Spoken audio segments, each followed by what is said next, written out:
Assalamualaikum warahmatullahi wabarakatuh. Pemirsa netizen dimanapun berada, seperti yang Anda ketahui saat ini saya sedang membelakangi sebuah pemakaman umum. Ya, seperti di belakang saya ini merupakan pemakaman dari warga yang ada di Desa Alian, Kecamatan Rogojampi, Banyuwangi. Nah, tidak jauh dari tempat ini ada sebuah makam yang dikeramatkan, yang konon diyakini oleh warga di sini sebagai makamnya leluhur yang membabat, atau orang Jawa menyebutnya membabat alas, sehingga berdirinya sebuah desa Alian ini. Mereka menyebutnya sebagai makamnya Mbah Buyut Wongso Kenongo. Lantas, siapakah beliau sebenarnya? Konon juga diakui bahwa Mbah Buyut Wongso Kenongo inilah yang diyakini sebagai cikal bakal adanya sebuah ritual yang cukup disakralkan, yaitu ritual kebo-keboan. Dan warga di sini lebih suka menyebutnya bukan kebo-keboan, tapi ritual keboan, yaitu terjadi setiap pada bulan Suro setiap tahunnya. Nah, ini diawali adanya peristiwa ini sebagai peristiwa yang cukup sakral, karena pada saat itu terjadi sebuah paceklik di mana warga di sini mengalami gagal panen, sehingga diadakanlah ritual kebuan tersebut. Baik, kita akan sama-sama mengunjungi sebuah tempat yang cukup dikeramatkan sebagai makamnya Ki Buyut Wongso Kenongo.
Assalamualaikum. Waalaikumsalam. Alhamdulillah. Apa kabar ini? Baik. Sehat walafiat. Sebuah kisi-kisi yang terberai. Ada yang mencoba memunguti, namun ada juga yang lalai. Jejak-jejak masa lalu itu pun seakan kini telah reinkarnasi menjelma bak selaksa misteri. Napak tilas penelusuran di antara pintasan dimensi tentang adanya ada dalam ketiadaan, jua tiadanya tiada dalam keberadaan. Jangan lupa klik like, subscribe, dan share. Ikuti dan saksikan petualangan wisata mistis bersama Denista Karisma Putra hanya di YouTube LSAP Banyuwangi Channel.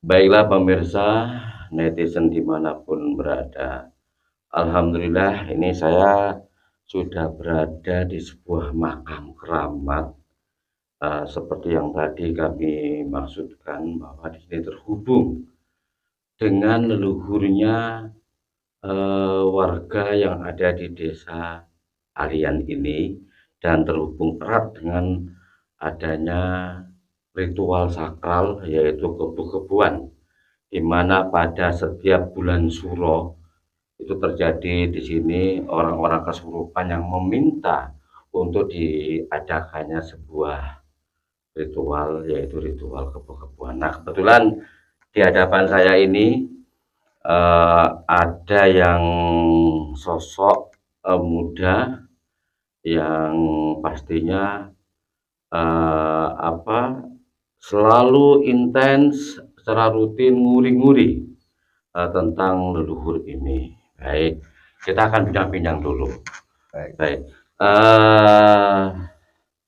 Kalau boleh tahu, biar warga juga masyarakat netizen tahu, nama lengkapnya siapa? Sesuai dengan penuturan para leluhur kami bahwa makom keramat yang ada di Desa Alian ini kesebut dengan sebutan Mbah Buyut Wongso Kenongo. Mbah Buyut Wongso Kenongo. Sebentar sebelum kita lanjut, kalau jenengan sendiri nama panggilannya? Saya ya Ki Buyut Kelinting. Ki Buyut Kelinting, pemirsa. Ki Buyut Kelinting ini tadi menyebutkan bahwa ini makam ini terhubung dengan masa lalu sebagai leluhur, yaitu Ki Buyut Wongso Kenongo kan gitu ya. Kalau sebenarnya siapa sih aslinya itu kan nama julukan ya, Ki Wongso Kenongo. Nama aslinya siapa kira-kira? Wallahu a'lam, tentunya tidak ada sumber-sumber yang menguatkan tentang persoalan itu. Cuma kalau menurut penuturan dari orang-orang tua kami yang sebelum kami tentunya meyakini bahwa leluhur kami ini adalah dengan julukan Mbah Buyut Wongso Kenongo. Ini makam ini, yang ini adalah laki-lakinya, suaminya, yang kemudian yang sebelah timur itu adalah istrinya. Berarti sepasang ya. Dengan nama aslinya Sarip Wongso Kenongo. Sarip Wongso Kenongo. Kurang lebihnya. Ki Buyut Kelinting ini apa benar sesuai informasi warga di sekitar, katanya jenengan ini seringkali datang baik siang maupun malam ke makam ini? Iya, betul. Dengan maksud tentunya kami tidak punya tendensi apa-apa, hanya tidak lain tidak bukan tentunya kami ingin merawat, menjaga makam ini, memelihara agar kelestariannya benar-benar terjaga, kebersihannya. Selain daripada itu juga kami datang kemari ke makamnya Mbah Buyut Wongso Kenongo ini adalah bermunajat kepada Allah. Sudah barang tentu hanya semata-mata mendoakan almarhumah ini, mudah-mudahan atas jasa-jasa beliau, mana dahulu kala ketika pelataran Desa Alian ini masih hutan belantara, tidak seorang pun merambah desa ini. Beliau ya inilah yang mengawali membabat alas tanah leluhur Desa Alian ini, Pak. Gitu. Sebagai suami istri ini yang cikal bakal yang membabat alas awal ya. Yang dulunya kalau menurut penuturan para orang-orang tua kami, awal mulanya Desa Alian ini adalah berawal dari Gubuk Banteng sana itu. Gubuk Banteng ya. Kemudian urban ke wilayah barat, ngalih kata orang Jawa, bertempat tinggal di sini, sehingga nama kampung ini dulu dikasih nama Alian. Ngalih. Maknanya ngalih ya. Kalau kita tarik ke istilah bahasa Arab, Alian itu adalah tinggi, luhur ya. Tinggi. Berarti tempat yang sangat-sangat tinggi dan luhur ya. Terus gini, setiap bulan Suro itu kan seringkali orang terjadi kesurupan ya, yang meminta adanya ritual kebu-kebuan. Terus apa hubungannya antara Ki Buyut Wongso Kenongo dengan ritual kebu-kebuan ini? Ya, persoalan hal itu wallahu a'lam, kami awali tentu kami akan berbicara sesuai dengan porsi versi pemikiran kami kan begitu Pak ya. Nah, kemungkinan Pak insya Allah begitu leluhur kami Mbah Buyut Wongso Kuno ini tidak serta-merta memerintahkan kepada anak turunnya untuk melakukan hal itu. Nah, ada kemungkinan terjadinya sebuah budaya kebo-keboan itu diambil dari sebuah pemahaman masyarakat yang ketika itu menurut cerita bahwa dahulu kala kampung kita ini alien ini ditimpa paceklik. Paceklik. Jadi pertanian rusak, larang pangan dan lain sebagainya. Sampai rentang waktu yang begitu lama sehingga para leluhur-leluhur dulu itu berkat lantaran doa munajat kepada Allah kok ada petunjuk melalui impen, ada kebuh gelundungan seperti itu sebagaimananya kebo-kebo kerbau goyang ya, kebo goyang. Lantas kemudian petunjuk mimpi itu ditafsirkan kan begitu. Apakah kita harus melakukan hal yang seperti itu kan begitu, sehingga ditafsirkannya mimpi itu tadi itu dalam bentuk yang real, yang realita. Seseorang manusia yang diwujudkan seperti halnya kerbau, ya berperilaku sebagaimana kerbau ya itu. Di tempat yang jelas berlumpur berarti ya, melakukan ritual-ritual doa-doa. Alhamdulillah setelah melakukan hal yang demikian itu kok ada perubahan.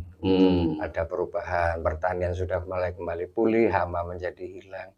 Sehingga berangkat dari situlah keyakinan masyarakat menganggap hal itu adalah merupakan sesuatu yang sakral yang harus dilestarikan. Artinya terus dijalankan sampai saat ini oleh para anak cucunya untuk mengadakan ritual kebo-keboan gitu. Nah sekarang gini, ini kan apa ritual yang dilakukan oleh para leluhur ya, karena sebagai apa ya semacam ikhtiar ya, karena terjadinya paceklik waktu itu ya. Pernah nggak istilahnya leluhur itu tidak melakukan ritual sebagaimana yang dilakukan leluhurnya ini, yaitu dalam bentuk ritual kebo-keboan itu? Pernah. Jadi pernah di periode pemerintahan Bapak Sigit Purnomo ketika itu sempat menghilang budaya keboan ini. Budaya menghilang ini. Dan lagi-lagi kembali pada keyakinan kita. Kalau kita hanya bertauhidkan kepada Allah dan tidak ada satu makhluk pun yang bisa menimbulkan kemudorotan, tentu kita tidak berpikiran tidak ada akses jikalau memang tidak adanya keboan kan begitu. Tetapi satu sisi orang yang punya keyakinan bahwa keboan umpama seandainya tidak diadakan itu akan menimbulkan efek negatif, tentu akan punya beranggapan asumsi seperti itu tadi. Jikalau memang keboan tidak diadakan, pertanian akan rusak dan sebagainya. Tentu itu adalah merupakan suatu pemahaman yang kurang tepat gitu ya. Terus selama era bupatinya Pak Purnomo Sidik kan beberapa dekade nggak dilakukan ritual. Apa yang terjadi? Ada nggak dampak-dampak lain gitu? Itu sebetulnya pemahaman seperti hal itu relatif Pak ya, relatif tergantung daripada keyakinan kita, akidah kita. Kalau sekali lagi saya tandaskan, jika memang orang itu bertauhid hanya kepada Allah, la haula wala quwata illa billah, maka tidak ada sesuatu yang dianggapnya itu membawa mudarat kan begitu. Tapi kalau kita berpikiran secara agamis artinya begini, semua yang dilakukan masyarakat desa Aleng adalah hanya sebuah sarana budaya. Seperti halnya ibaratnya orang gendorenan, orang selamatan, bakar kemenyan. Kenapa tidak sih kalau memang tidak membakar kemenyan, apakah doa tidak akan dikabulkan oleh Allah? Kan begitu. Tetapi dengan membakar kemenyan pun juga tidak disalahkan. Artinya di eranya zaman Rasulullah juga pernah melakukan hal-hal yang seperti itu. Artinya membakar wangi-wangian. Gitu. Perantara lah gitu ya. Yang penting kita nepatkan keyakinan kita itu pada porsi yang sebenarnya. Oke. Terus ini, untuk menjalankan ritual kebobohan sendiri, itu sebenarnya biasanya ini, Iya. itu ada nggak ketentuan tanggal dan bulan? Yang pasti kan tiap tahun ada Iya, ya. betul betul Ada betul. nggak ketentuan itu? Yang pasti itu dilaksanakan pada bulan Suro. Mhm. Adapun tanggal harinya itu kalau dari dulunya tuh pasti hari Minggu. Hari Kalau Minggu. tanggalnya nggak tentu. Tapi hari Minggu, Iya, hari hari Minggu, Minggu ya. hari Minggu. Minggu apa itu kalau menurut Tidak keyakinan ada Jawa? ketentuan, tidak Nggak ada ada ketentuan harus ketentuan. hari. Nah, oke. Terus gini, ciri-ciri dari leluhur yang dikirim melalui sebuah energi yang merasuki kepada beberapa warga terpilih dalam bentuk kesurupan Iya, ya, iya. kesurupan. Itu biasanya yang diminta seperti apa itu? Roh yang masuk kepada warga sehingga menjadi kesurupan itu. Kebiasaannya sih bagi mereka-mereka yang kesurupan itu, misalkan kalau pada saatnya bulan Suro itu tidak dilakukan ritual kebo-keboan, itu Hmm, biasanya ya menuntut, apa, istilahnya tuh meminta kepada warga ini untuk segera melakukan keboan. begitu ya. Ya, Kalau seandainya ternyata dari warga sini atas mungkin dari penguasa atau aparat tidak mengizinkan diadakan, kira-kira apa yang terjadi kira-kira setelah kesurupan itu? kalau saya pribadi, lagi-lagi saya tandaskan, saya tidak pernah meyakini adanya efek negatif, akan terjadi musibah, bala, dan sebagainya, tidak Hmm, meyakini hal itu. hmm, Semata-mata kebohan itu kalau menurut pemikiran kami pribadi itu adalah budaya. budaya. Budaya, persoalan budaya, Hmm, macam kayak apapun kalau kita tarik ke versi agama tentu tidak nyambung, tidak Pak. nyambung, Tidak betul, nyambung, betul. tidak nyambung. Artinya ini kembali kepada keyakinan masing-masing ya. Iya, Oke, sekarang kita kembali tadi apa Ki Buyut Linting ini kan kadang-kadang siang, kadang-kadang malam itu kan berkunjung ke tempat ini iya, atau ziarah ya. iya. Eh, ada nggak sempat terjadi sebuah komunikasi antara Ki Buyut Linting dengan Ki Buyut Wongsonomo? Iya, betul. Wallahu a'lam, kami tidak Hmm, istilahnya itu menegaskan hal itu terjadi secara kasat mata, hmm, tetapi atas izin Allah apapun bisa juga terjadi. hmm, Seperti hal-hal yang gaib yang tidak bisa hmm, masuk diterima oleh akal, hmm, kan begitu.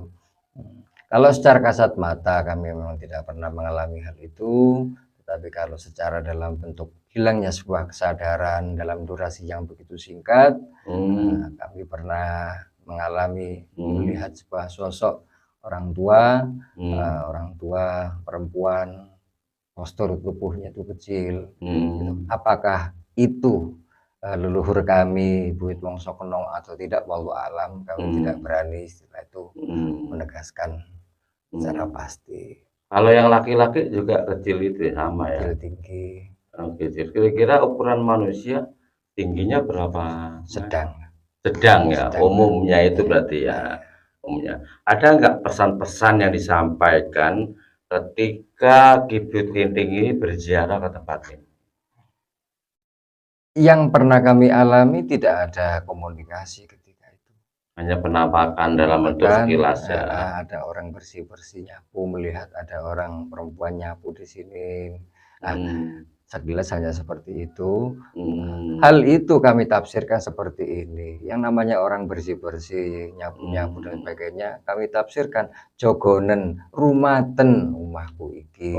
Hanya Oh, seperti itu. Makanya kami datang ke sini selain daripada itu menjaga, merawat makam ini, kami keramatkan dalam artian kami itu memberikan satu penghormatan kepada leluhur leluhur. kami, karena kami punya keyakinan tanpa beliaunya ini fenomena yang ada sekarang ini di Desa Alian tentu tidak akan pernah ada, kan begitu. Betul, Dimana betul. dahulu kala ini adalah hutan belantara, sekarang menjadi areal persawahan, areal perkampungan, tanpa tetes keringat cucuran darah mereka tidak pernah ada. Oke. Hanya itulah.